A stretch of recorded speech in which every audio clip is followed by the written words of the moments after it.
Hallo an alle Lego-Freunde, hier ist der Carsten und ich freue mich, dass ihr wieder mit dabei seid, hier auf meinem kleinen YouTube-Kanal. Ja, und wie ihr seht, habe ich euch heute dieses Fachwerkhaus mitgebracht. Das ist ein Mock, mit dem ich gerade fertig geworden bin und das ist bestimmt für meine Mittelalterwelt und da soll es das Haus eines Farmers sein.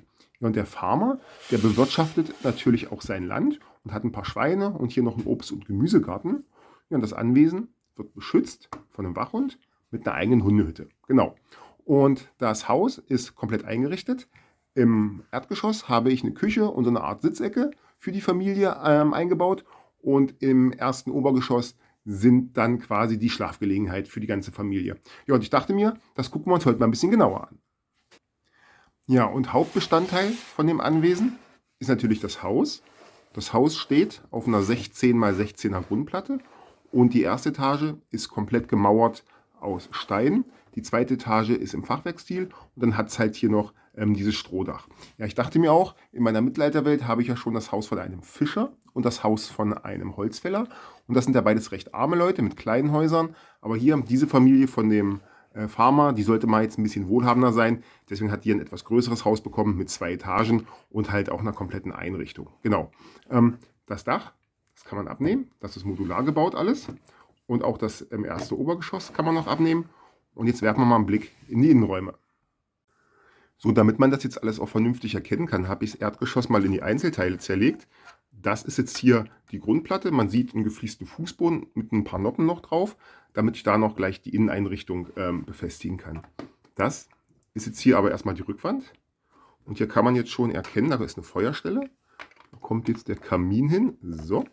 Und hier hängt schon ein bisschen Küchenzubehör. Das heißt, hier drunter hat der Küchentisch wunderbar seinen Platz.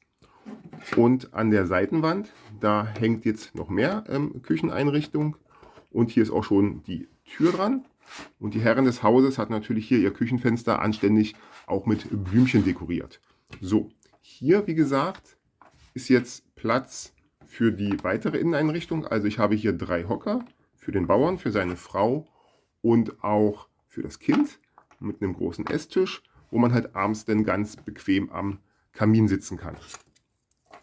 Hier vorne erstmal der erste Teil von der Wand. Da kommt jetzt hier dann die Treppe dran, die ins erste Obergeschoss führt.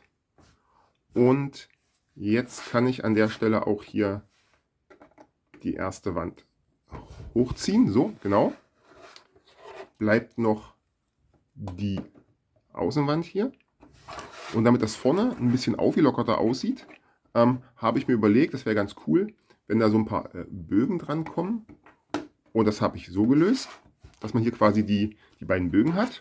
Und jetzt habe ich hier auch noch den Bauern, der kommt gerade vom Feld, der hat dreckige Hände. Seine Frau aber, die hat sich schick gemacht, weil sie heute zu YouTube kommt. Deswegen hat die ihr bestes Kleid angezogen. Genau, das ist also das Erdgeschoss. Wie gesagt, an der Seite hier das Fenster. Hinten sieht man wunderbar den Kamin. Und jetzt habe ich hier oben drauf noch ein paar Noppen, dass da gleich noch das erste OG drauf kommt. Ja, und da komme ich auch schon direkt zum ersten OG. Das habe ich jetzt nicht extra auseinander gepflückt. Ist nämlich auch ein bisschen komplexer gebaut. Ich habe an der einen oder anderen Stelle mit der Snodbautechnik gearbeitet. Man sieht es hier. Das habe ich gemacht, um diese dünnen Streben hinzukriegen. Und auch hier in der Innenseite sieht man, dass da diese Headlight-Bricks quasi quer liegen, um einfach dann hier die Anschlüsse für diese runden Teils hinzubekommen, damit die Streben da auch von außen ranpassen. Genau. Innen drinne habe ich es wieder gefliest mit ein paar Noppen für die Möbel. Gibt wieder einen Kamin und hier noch zur Deko ein kleiner Wandteppich. Und dann habe ich ein etwas größeres Bett gebaut. Hier für die Eltern. Das kommt in diese Ecke. Dann natürlich noch ein etwas kleineres Bett fürs Kind. Das passt hier vorne ganz wunderbar hin. Und an die Seite hier hinten kommt noch ein kleines Schreibpult inklusive Hocker davor, dass der Bauer da auch vernünftig seine Buchhaltung machen kann. Ja, und dann ist das erste OG auch schon fertig eingerichtet. Von außen wieder ein bisschen Blumendeko, was fürs Auge. Und dann ist es soweit vollständig.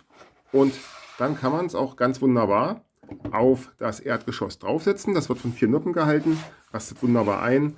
Man sieht hier auch, wie der Kamin sich hier an der Hauswand nach oben schlängelt. Ja, und dann ist das erste OG auch fertig. Ja, und jetzt komme ich noch zum Dach.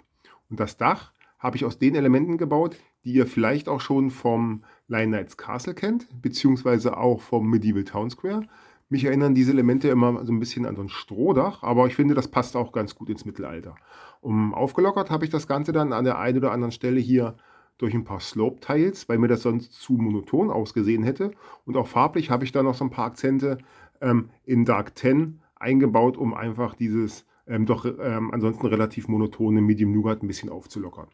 An der Vorderseite habe ich hier dieses Thema des Fachwerks nochmal aufgegriffen, an der Rückseite auch, aber ansonsten ist natürlich hier an der Rückseite auch der Schornstein sehr präsent. Ja, das Dach an sich ist eine grundsolide Konstruktion, sehr stabil, hat innen drin auch einen kleinen Dachstuhl, damit die Elemente hier auch halten. Ja, das Ganze wird dann mit 4 Noppen auf dem ersten OG befestigt und dann ist das Haus an der Stelle auch schon komplett. Ja, dann habe ich jetzt hier noch die Hundehütte. Die hat von der Sache her die gleiche Dachkonstruktion, natürlich nur 2 Nummern kleiner. Ansonsten ist die Hundehütte relativ simpel, ist halt eine Hundehütte. Innen drinnen gibt es ein bisschen Stroh, damit es der Wuffi auch bequem hat. Und an der Rückseite habe ich hier noch einen Stapel mit Brennholz angeordnet, damit quasi das Haus auch im Winter beheizt werden kann, damit der Holz zur Verfügung steht, damit die Familie nicht frieren muss. So, Deckel wieder drauf. Und dann habt ihr vielleicht schon gesehen, dass es hier noch eine Technikbrick mit Pin gibt und hier auch nochmal ein Technikbrick. Und wenn man mag, kann man das Ganze dann so anordnen, dass es halt aussieht, als wäre die Hundehütte quasi ein Anbau. Oder man separiert das Ganze und dann steht es halt getrennt voneinander da. Und das Ganze soll ja ein mittelalterliches Farmhaus sein. Von daher dürfen auch die Tiere und die Anbaufläche nicht fehlen. Und das habe ich jetzt hier. Da hat der Bauer für seine Schweine hier so einen Bereich eingezäunt, wo er die hält, wo die auch eine Stelle haben, wo sie was zu trinken finden und auch angedeutet ein bisschen was zu futtern. Ja, und direkt nebenan ist halt Obst- und Gemüsegarten mit ein paar Möhren, ein paar Kürbissen. Dann gibt es hier noch einen Kirschbaum und einen kleinen Johannisbeerstrauch. Und da kommt dann auch der Sohn vom Bauern ins Spiel. Der steht nämlich hier mit seiner Steinschleuder und seine Aufgabe ist es an der Stelle hier mit der Steinschleuder dafür zu sorgen, dass die Vögel vertrieben werden, damit die hier nicht das ganze Obst wegfuttern. Genau. Ja, und das ist es dann, mein mittelalterliches Farmhaus. Das werde ich so, wie es hier steht, auch demnächst in meine Mittelalterwelt einbauen. Dann werde ich vielleicht noch ein Getreidefeld daneben setzen, das muss ich aber mal sehen. Genau. Wenn ihr das nachbauen wollt, könnt ihr das gerne tun. Die Anleitung, die gibt es schon bei Rebrickable, die könnt ihr euch da runterladen.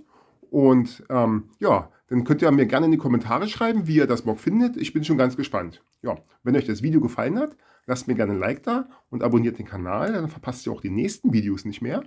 Und mir bleibt dann nur noch, euch viel Spaß bei euren Projekten zu wünschen. Macht's gut und bis zum nächsten Video.